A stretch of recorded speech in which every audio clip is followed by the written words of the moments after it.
Hi friends, welcome back to my YouTube channel. ಎಲ್ಲರೂ ಹೇಗಿದ್ದೀರಾ? I hope ಎಲ್ಲರೂ ಚೆನ್ನಾಗಿದ್ದೀರಾ ಅನ್ಕೋತೀನಿ. ಇವತ್ತಿನ ವಿಡಿಯೋದಲ್ಲಿ ಮಿನಿ ಕೋಡ್ಬಳೆ ಮಾಡೋದು ಹೇಗೆ ಅಂತ ತೋರಿಸ್ಕೊಡ್ತಾ ಇದ್ದೀನಿ. ಬೇಕ್ರಿ ಸ್ಟೈಲಲ್ಲಿ ತುಂಬ ಕ್ರಿಸ್ಪಿಯಾಗಿ ಟೀ ಟೈಮ್ಗೆ, ಸ್ನ್ಯಾಕ್ಸ್ ಟೈಮ್ಗೆ ಏನಾದರೂ ತಿನ್ನಬೇಕು ಅಂದರೆ ಈ ರೀತಿ ಮನೇಲೇ ಟ್ರೈ ಮಾಡಿ. ಎಲ್ಲೂ ವಿಡಿಯೋನ ಸ್ಕಿಪ್ ಮಾಡದೆ ಪೂರ್ತಿಯಾಗಿ ವಿಡಿಯೋನ ನೋಡಿ. ಫಸ್ಟ್ ಇಲ್ಲಿ ಒಂದು ಪ್ಯಾನ್ನ ಇಟ್ಕೊಂಡಿದ್ದೀನಿ. ಪ್ಯಾನ್ ಲೈಟಾಗಿ ಬಿಸಿ ಆಗಬೇಕು. ಬಿಸಿ ಆದ ನಂತರ ಇಲ್ಲಿ ಮೈದಾ ಹಿಟ್ಟನ್ನ ದೊಡ್ಡ ಸೈಜಲ್ಲಿ 2 ಸ್ಪೂನ್ ಆಗುವಷ್ಟು ಮೈದಾ ಹಿಟ್ಟನ್ನ ತೊಗೊಂಡಿದ್ದೀನಿ. ಲೈಟಾಗಿ ಬಿಸಿ ಆದರೆ ಸಾಕು. ಲೋ ಫ್ಲೇಮಲ್ಲಿ ಇಟ್ಕೊಂಡು ಇದನ್ನೆಲ್ಲ ಹುರ್ಕೊಳ್ಬೇಕಾಗತ್ತೆ. ನೋಡಿ, ಒಂದು 30 ಸೆಕೆಂಡು ಫ್ರೈ ಮಾಡ್ಕೊಂಡಿದ್ದೀನಿ ಮೈದಾ ಹಿಟ್ಟನ್ನ. ಹಾಗೆ 1 ಕಪ್ ಆಗುವಷ್ಟು ಅಕ್ಕಿ ಹಿಟ್ಟನ್ನ ಕೂಡ ತೊಗೊಂಡಿದ್ದೀನಿ. ಅಕ್ಕಿ ಹಿಟ್ಟು ಯಾವುದೇ ರೀತಿ ರಫ್ ಆಗಿರಬಾರ್ದು, ತುಂಬ ನೈಸಾಗಿರಬೇಕು. ಅಂಗಡಿಲಿ ಸಿಕ್ಕಿದ್ರೂ ಕೂಡ ಪರವಾಗಿಲ್ಲ, ಅಥವಾ ಮನೆಯಲ್ಲಿ ರೆಡಿಮೇಡ್ ಇದೆ ನೈಸ್ ಆಗಿದೆ ಅಂತ ಅಂದರೆ ಅಕ್ಕಿ ಹಿಟ್ಟನ್ನ ಯೂಸ್ ಮಾಡ್ಕೊಳ್ಬೋದು. ಅಕ್ಕಿ ಹಿಟ್ಟು ಮತ್ತು ಮೈದಾ ಹಿಟ್ಟು ಹುರ್ಕೊಳ್ಳುವಾಗ ಯಾವುದೇ ರೀತಿ ಕಲರ್ ಬರೋವರೆಗೂ ಹುರ್ಕೊಳ್ಳೋಕೆ ಹೋಗಬೇಡಿ. ಲೈಟಾಗಿ ಕೈಗೆ ಬೆಚ್ಚಗಾಗಿದೆ ಅಂತ ಗೊತ್ತಾದರೆ ಸಾಕು, ಅಲ್ಲಿವರೆಗೂ ನಾವು ಬಿಸಿ ಮಾಡ್ಕೊಳ್ಬೇಕಾಗತ್ತೆ. ನೋಡಿ, ಕೈಯಲ್ಲಿ ಮುಟ್ಟರೆ ಬಿಸಿ ಆಗಿದೆ ಲೈಟಾಗಿ ಅಂತ ಗೊತ್ತಾಗತ್ತೆ. ಸೊ ಈಗ ಅದೇ ಕಪ್ಪಲ್ಲಿ ಒಂದು 1/4 ಕಪ್ ಆಗುವಷ್ಟು ಚಿರೋಟಿ ರವೆನ ತೊಗೊಂಡಿದ್ದೀನಿ, ಬಾಂಬೆ ರವೆ. ಸೊ ಸಣ್ಣದಾಗಿರೋ ರವೆನ ಯೂಸ್ ಮಾಡ್ಕೊಳ್ಳಿ. ಈಗ 3 ಹಿಟ್ಟನ್ನು ಹಾಕ್ಕೊಂಡು ಲೈಟಾಗಿ ಬಿಸಿ ಮಾಡ್ಕೊಂಡಿದ್ದೀನಿ. ಈಗ 3 ಹಿಟ್ಟು 1 ನಿಮಿಷ ಅಷ್ಟೇ ನಾನು ಇಲ್ಲಿ ಬಿಸಿನ ಮಾಡ್ಕೊಂಡಿದ್ದೀನಿ. ಈಗ ಸ್ಟವ್ನ ಆಫ್ ಮಾಡಿಕೊಂಡು ಬೇರೆ ದೊಡ್ಡದೊಂದು ಬೌಲ್ಗೆ ಸೇರಿಸ್ಕೊಳ್ತಾ ಇದ್ದೀನಿ. ಮಿಕ್ಸ್ ಮಾಡೋದಕ್ಕೆ ಕಷ್ಟ ಆಗುತ್ತೆ ಅನ್ನೋದಕ್ಕೋಸ್ಕರ ಇಲ್ಲಿ ದೊಡ್ಡ ಬೌಲ್ನ ಯೂಸ್ ಮಾಡ್ಕೊಳ್ತಾ ಇದ್ದೀನಿ. ನೀವು ಅದೇ ಬೌಲಲ್ಲಿ ಕೂಡ ಬೇರೆ ಐಟಮ್ಸ್ ಎಲ್ಲ ಹಾಕೊಂಡು ಮಿಕ್ಸ್ ಮಾಡ್ಕೊಳ್ತೀನಿ ಅಂದರೂ ಪರವಾಗಿಲ್ಲ. ಈಗ ಇದನ್ನು ಪಕ್ಕಕ್ಕೆ ಎತ್ತಿಟ್ಟು ಒಂದು ಜಾರ್ಗೆ 1 ಬೌಲ್ ಆಗೋಷ್ಟು ಚಿಕ್ಕ ಬೌಲಲ್ಲಿ ಒಂದು ಕಡಲೆನ ತೊಗೊಳ್ತಾ ಇದ್ದೀನಿ. ಹಾಗೆ 1 ಕಪ್ ಆಗುವಷ್ಟು ಒಣ ಕೊಬ್ಬರಿ ಪೀಸಸ್ನು ಕೂಡ ಸೇರಿಸ್ಕೊಳ್ತಾ ಇದ್ದೀನಿ. ಹಾಗೆ ಒಂದು 3 ರಿಂದ 4 ಬ್ಯಾಡಗಿ ಮೆಣಸಿನ್ಕಾಯಿ ಕಲರ್ಗೋಸ್ಕರ ಸೇರಿಸ್ಕೊಳ್ತಾ ಇದ್ದೀನಿ. ಬೇಡ ಅಂತ ಅಂದರೆ ನೀವು ಅಚ್ಕಾರ ಪುಡಿನೂ ಕೂಡ ಸೇರಿಸ್ಕೊಳ್ಬೋದು. ಹಾಗೆ 1 ಗರಿ ಆಗುವಷ್ಟು ಕರಿಬೇವು ಸೊಪ್ಪು ಮತ್ತು ಜೀರಿಗೆ 1 ಟೇಬಲ್ ಸ್ಪೂನ್ ಆಗುವಷ್ಟು ಸೇರಿಸ್ಕೊಂಡು ಈ ರೀತಿ ಪುಡಿ ಆಗೋವರೆಗೂ ಒಂದ್ಸಲ ಗ್ರೈಂಡ್ ಮಾಡಿಕೊಂಡು ಆಮೇಲೆ ನಮಗೆ ಬೇಕಾದಷ್ಟು ನೀರನ್ನ ಅಂದರೆ ಒಂದು ಅರ್ಧ ಗ್ಲಾಸ್ ಅಥವಾ 1 ಗ್ಲಾಸ್ ಆಗುವಷ್ಟು ಸೇರಿಸ್ಕೊಂಡು ಈ ರೀತಿ ನೈಸಾಗಿ ರುಬ್ಕೊಂಡು ಬರಬೇಕು. ಈಗ ಈ ಹಿಟ್ಟಿಗೆ ಏನೆಲ್ಲ ಐಟಮ್ಸ್ ಬೇಕು ಅಂತ ನೋಡೋಣ ಬನ್ನಿ. 1 ಟೇಬಲ್ ಸ್ಪೂನ್ ಆಗುವಷ್ಟು ಜೀರಿಗೆ, ಹಾಗೆ ರುಚಿಗೆ ತಕ್ಕಷ್ಟು ಉಪ್ಪು, 2 ಸ್ಪೂನ್ ಆಗುವಷ್ಟು ಬಿಳಿ ಎಳ್ಳನ್ನ ತಗೊಂಡಿದ್ದೀನಿ, ಮತ್ತು 1 ಸ್ಪೂನ್ ಆಗುವಷ್ಟು ಚಿಲ್ಲಿ ಪೌಡರ್ನು ಕೂಡ ಸೇರಿಸ್ಕೊಂಡಿದ್ದೀನಿ. ಈ ಚಿಲ್ಲಿ ಪೌಡರ್ ಹಾಕೊಂಡಿರೋದ್ರಿಂದ ತುಂಬ ಸ್ಪೈಸಿಯಾಗಿರುತ್ತೆ, ಖಾರವಾಗಿರುತ್ತೆ ಬೇಕ್ರಿ ಸ್ಟೈಲಲ್ಲಿ. ಸೊ ಹಾಗಾಗಿ ನಾನು ಸ್ವಲ್ಪ ಖಾರ ಚೆನ್ನಾಗಿ ತಿನ್ನೋದ್ರಿಂದ ನಾನು ಚಿಲ್ಲಿ ಪೌಡರ್ ಜಾಸ್ತಿನೇ ಹಾಕ್ಕೊಳ್ತಾ ಇದ್ದೀನಿ. ಚಿಲ್ಲಿ ಪೌಡರ್ ಬೇಡ ಅಂತಂದರೆ ನೀವು ಸ್ಕಿಪ್ಪು ಕೂಡ ಮಾಡ್ಕೊಳ್ಬೋದು. ಈಗ ಇದನ್ನೆಲ್ಲನೂ ಮಿಕ್ಸ್ ಮಾಡಿಕೊಂಡು ಒಂದು 3 ರಿಂದ 4 ಟೇಬಲ್ ಸ್ಪೂನ್ ಆಗುವಷ್ಟು ಬಿಸಿ ಎಣ್ಣೆನ ಸೇರಿಸ್ಕೊಳ್ಬೇಕಾಗತ್ತೆ. ಈ ಹಿಟ್ಟಿಗೆ ತುಪ್ಪ ಅಥವಾ ಬೆಣ್ಣೆನೂ ಕೂಡ ಸೇರಿಸ್ಕೊಳ್ಬೋದು ಬಿಸಿ ಮಾಡಿಕೊಂಡು. ನಿಮಗೆ ಆಪ್ಷನಲ್ ಯಾವುದು ಇಲ್ಲ ಅಂತಂದರೆ ಎಣ್ಣೆನೇ ಸೇರಿಸ್ಕೊಳ್ಬೋದು.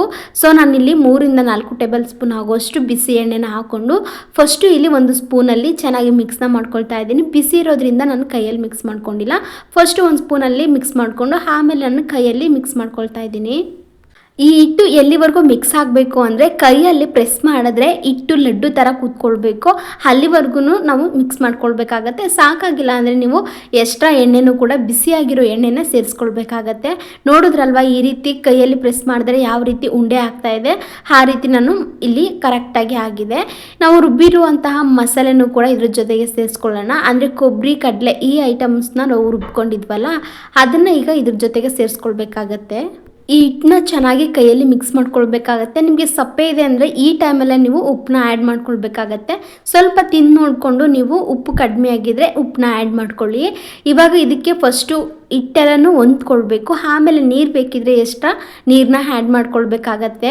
ನೋಡಿ, ಈ ರೀತಿ ನಾನು ಕೈಯಲ್ಲಿ ಪ್ರೆಸ್ ಮಾಡಿಕೊಂಡು ನೀಟಾಗಿ, ಅಂದರೆ ಚಪಾತಿ ಹಿಟ್ಟಿಗಿಂತ ಸ್ವಲ್ಪ ಗಟ್ಟಿಯಾಗಿರಬೇಕು, ಅಲ್ಲಿವರೆಗೂ ಗಟ್ಟಿಯಾಗಿ ಕಲಿಸ್ಕೊಳ್ಬೇಕಾಗತ್ತೆ.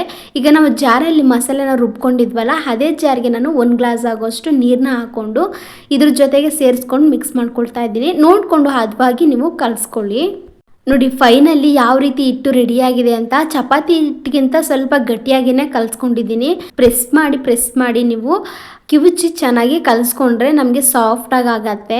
ಇದನ್ನು ಒಂದು 10 ನಿಮಿಷ ಹಿಟ್ಟನ್ನ ರೆಸ್ಟ್ ಮಾಡೋದಕ್ಕೆ ಬಿಡಬೇಕಾಗತ್ತೆ. ನೋಡಿ, ಕೈಯಲ್ಲಿ ಪ್ರೆಸ್ ಮಾಡಿದ್ರೆ ಯಾವ ರೀತಿ ಹಿಟ್ಟು ಚೆನ್ನಾಗಿ ರೆಡಿಯಾಗಿದೆ ಅಂತ. ನೀವು ಕೂಡ ಇದೇ ಥರನೇ ಕಲಿಸ್ಕೊಳ್ಳಿ, ಮಿಕ್ಸ್ ಮಾಡ್ಕೊಳ್ಳಿ ಹಿಟ್ಟನ್ನ. ಈ ಥರ ಉಂಡೆ ಕಟ್ಟಿದ್ರೆ ಸ್ವಲ್ಪ ಬಿಗಿಯಾಗಿ ಸಿಗಬೇಕು. ಇವಾಗ ನಿಮಗೆ ಟೈಮ್ ಇಲ್ಲ ಅಂತ ಅಂದರೆ ಹಾಗೆ ಕೂಡ ಲಟ್ಟಿಸ್ಕೊಂಡು ಮಾಡ್ಕೊಳ್ಬೋದು. ಇದನ್ನು ಒಂದು 10 ನಿಮಿಷ ರೆಸ್ಟ್ ಮಾಡೋದಕ್ಕೆ ಬಿಟ್ಟಿದ್ದೀನಿ. ಈಗ ನಾನು ಒಂದು ಪ್ಲೇಟ್ಗೆ ಎಣ್ಣೆನ ನೀಟಾಗಿ ಪ್ಲೇಟ್ಗೆ ಹಚ್ಕೊಂಡು ಈಗ ಒಂದು ಉಂಡೆನ ಮಾಡಿಕೊಂಡು ಈ ರೀತಿ ನಾವು ಲಟ್ಟಿಸ್ಕೊಳ್ಬೇಕಾಗತ್ತೆ. ನಿಮ್ಗೆ ಯಾವ ಸೈಜ್, ದೊಡ್ಡ ಸೈಜಲ್ಲಿ ಕೂಡ ಮಾಡ್ಕೊಳ್ತೀನಿ ಅಂದರೂ ಮಾಡ್ಕೊಳ್ಬೋದು. ನಾನು ಮಿನಿ ಕೋಡ್ಬಳೆ ಮಾಡ್ಕೊಳ್ತಾ ಇರೋದ್ರಿಂದ ಅಷ್ಟು ದೊಡ್ಡದಾಗಿ ಮಾಡ್ತಾಯಿಲ್ಲ, ಚಿಕ್ಕದಾಗಿ ಚಾಕಲ್ಲಿ ಕಟ್ ಮಾಡಿಕೊಂಡು ಈ ರೀತಿ ಬೆರಳು ಸುತ್ತ ಹಿಂಗೆ ಸುತ್ತಕೊಂಡ್ರೆ ಒಂದು ರೌಂಡು ಈ ರೀತಿ ಮಿನಿ ಕೋಡ್ಬಳೆ ಆಗತ್ತೆ. ಈ ರೀತಿ ಒಂದು ಬ್ಯಾಚ್ ನಾವು ಬೇಯಿಸ್ಕೊಳ್ಳುವಷ್ಟು ಈ ರೀತಿ ಮಿನಿ ಕೋಡ್ಬಳೆನ ಲಟ್ಟಿಸ್ಕೊಳ್ಬೇಕಾಗತ್ತೆ.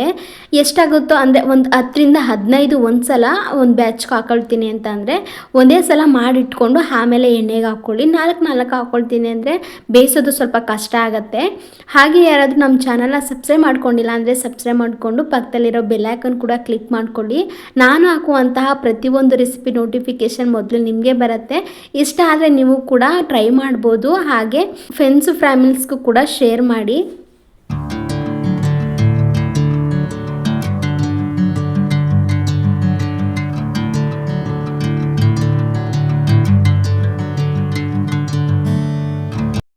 ಈಗ ಎಣ್ಣೆನ ಮೀಡಿಯಮ್ ಆಗಿ ಕಾಯಿಸ್ಕೊಂಡು ನಾವು ಲಟ್ಟಿಸ್ಕೊಂಡಿದ್ವಲ್ಲ ಕೋಡ್ಬಳೆ ಹಿಟ್ಟನ್ನ ಅದನ್ನ ಇವಾಗ ಒಂದು ಬ್ಯಾಚ್ಗೆ ಆಗುವಷ್ಟು ಅಂದರೆ 10ರಿಂದ 15 ಆಗುವಷ್ಟು ಕೋಡ್ಬಳೆನ ಹಾಕೊಳ್ತಾ ಇದ್ದೀನಿ. ಆದಷ್ಟು ಹೈ ಫ್ಲೇಮಲ್ಲಿ ಇಟ್ಕೊಂಡ್ಬೇಡಿ, ಲೋ ಫ್ಲೇಮಲ್ಲಿ ಇಟ್ಕೊಂಡೆ ಇದನ್ನು ಬೇಯಿಸ್ಕೊಳ್ಳಿ, ಇಲ್ಲಾಂದರೆ ಒಂದು ಸೈಡ್ ಸೀದೋಗುತ್ತೆ. ಇದು ಎರಡು ಕಡೆನೂ ಗೋಲ್ಡನ್ ಬ್ರೌನ್ ಕಲರ್ ಬರೋವರೆಗೂ ಚೆನ್ನಾಗಿ ಬೇಯಿಸ್ಕೊಂಡ್ರೆ ಸಾಕು. ನೋಡಿ ಇವಾಗ ಹಾಕೊಂಡಿದ್ದ ತಕ್ಷಣ 1 ನಿಮಿಷ ಬಿಟ್ಟು ಈ ರೀತಿ ಎರಡು ಸೈಡು ಕೂಡ ಬೇಯಿಸ್ಕೊಳ್ತಾ ಇದ್ದೀನಿ. ಸೇಮ್ ಬೇಕ್ರಿ ಸ್ಟೈಲಲ್ಲಿ ಹೇಗೆ ಮಿನಿ ಕೋಡ್ಬಳೆ ಇರುತ್ತೋ ಸೊ ಅದೇ ಟೇಸ್ಟ್ ಇರುತ್ತೆ. ಬೇಕಾದರೆ ಒಂದು ಸಲ ಟ್ರೈ ಮಾಡಿ ಹೇಗೆ ಬಂತು ಅಂತ ಕಮೆಂಟ್ ಬಾಕ್ಸಲ್ಲಿ ಕಮೆಂಟ್ ಮಾಡೋದನ್ನು ಮರಿಬೇಡಿ. ಈ ರೆಸಿಪಿಗೆ ಒಂದು ಲೈಕ್ ಕೊಡಿ. ನೋಡ್ತಾ ಇರ್ಬೋದು 3/4% ಇವಾಗ ಬೆಂದಿದೆ ಅಂತ.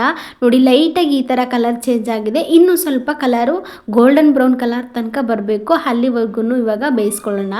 ನೋಡಿ ಪರ್ಫೆಕ್ಟಾಗಿ ಈಗ ಬೆಂದಿದೆ. ಇವಾಗ ಒಂದು ಬ್ಯಾಚ್ ಆಗೋಷ್ಟು ಎತ್ತಿಟ್ಕೊಳ್ತಾ ಇದ್ದೀನಿ. ಈ ಕೋಡ್ಬಳೆನ ಬೇಯಿಸ್ಕೊಳ್ಳೋದಕ್ಕೆ ಜಾಸ್ತಿ ಟೈಮ್ ಹಿಡಿಯೋದಿಲ್ಲ, ಇಲ್ಲ ಅಂದರೂ ಒಂದು 5ರಿಂದ 7 ನಿಮಿಷ ಹಿಡಿಯುತ್ತೆ ಅಷ್ಟೇ. ಮೀಡಿಯಮ್ ಫ್ಲೇಮಲ್ಲಿ ಇಟ್ಕೊಂಡಿದ್ದನ್ನ ಒಂದೇ ಮೀಡಿಯಮ್ ಆಗಿ ಎಲ್ಲನೂ ಬೇಯಿಸ್ಕೊಳ್ಬೇಕಾಗತ್ತೆ. ಈಗ ಇದನ್ನು ಎತ್ತಿಟ್ಕೊಳ್ತಾ ಇದ್ದೀನಿ. ಮಿಕ್ಕಿದಂತಹ ಹಿಟ್ಟನ್ನು ಕೂಡ ಇದೇ ಥರ ಲಟ್ಟಿಸ್ಕೊಂಡು ಅದನ್ನು ಕೂಡ ಈಗ ಎಣ್ಣೆಗೆ ಹಾಕ್ಕೊಳ್ತಾ ಇದ್ದೀನಿ.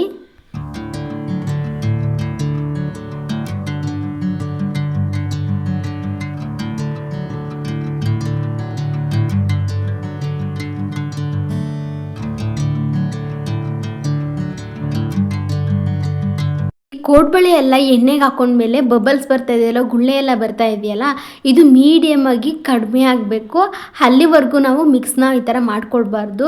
ಹಿಟ್ಟು ಅಲ್ಲಿಗೆ ಅಂಟ್ಕೊಂಡಿರುತ್ತೆ ಎಣ್ಣೆಗೆ. ಹಾಗಾಗಿ ನಾವು ಬಬಲ್ಸ್ ಸ್ವಲ್ಪ ಕಡಿಮೆ ಆದಮೇಲೆ ಈ ರೀತಿ ಒಂದ್ಸಲ ಮಿಕ್ಸ್ ಮಾಡಿಕೊಂಡ್ರೆ ಯಾವುದೇ ರೀತಿ ಒಂದು ಸೈಡು ಸೀದೋಗಲ್ಲ ಮತ್ತು ಎರಡು ಸೈಡು ಕೂಡ ಒಂದೇ ಸಲ ಚೆನ್ನಾಗಿ ಬೇಯುತ್ತೆ. ನೋಡ್ತಾ ಇರ್ಬೋದು ಈಗ ಎಷ್ಟು ಕಲರು ಚೇಂಜ್ ಆಗ್ತಾಯಿದೆ ಅಂತ. ಸೊ ಈ ಬ್ಯಾಚ್ನು ಕೂಡ ಎಲ್ಲ ಬೇಯಿಸ್ಕೊಂಡಿದ್ದೀನಿ. ಈಗ 2 ಬ್ಯಾಚು ಚೆನ್ನಾಗಿ ಬೇಯಿಸ್ಕೊಂಡಿದ್ದೀನಿ. ಸೊ ಇದೇ ಥರ ಮಿಕ್ಕಿದಂಥ ಹಿಟ್ಟನ್ನು ಕೂಡ ಬೇಯಿಸ್ಕೊಂಡು ನಿಮಗೆ ಲಾಸ್ಟಲ್ಲಿ ಸಿಗ್ತೀನಿ.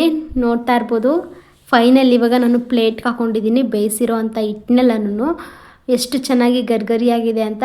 ಟೀ ಟೈಮ್ಗೆ ಸ್ನ್ಯಾಕ್ಸ್ ಟೈಮ್ಗೆ ಏನಾದರೂ ತಿನ್ನಬೇಕು ಅಂದರೆ ಈ ಕೋಡ್ಬಳೆನ ಒಂದ್ಸಲ ಟ್ರೈ ಮಾಡಿ. ಪೂರ್ತಿಯಾಗಿ ವಿಡಿಯೋನ ನೋಡಿದ್ದೀರಾ ಅಂತ ಅಂದ್ಕೊಳ್ತೀನಿ. ಸಿಗೋಣ ಮುಂದಿನ ವಿಡಿಯೋದಲ್ಲಿ. ನಾನು ಹಾಕುವಂಥ ರೆಸಿಪಿ ನಿಮಗೆ ವೀಕ್ಲಿ 2-3 ರೆಸಿಪೀಸ್ ನೋಟಿಫಿಕೇಷನ್ ಬರುತ್ತೆ. ಹಾಗೆ ಆಲ್ ನೋಟಿಫಿಕೇಷನ್ ಆನ್ ಮಾಡ್ಕೊಳ್ಳಿ. Thanks for watching. ಬಾಯ್ ಎಲ್ಲರಿಗೂ.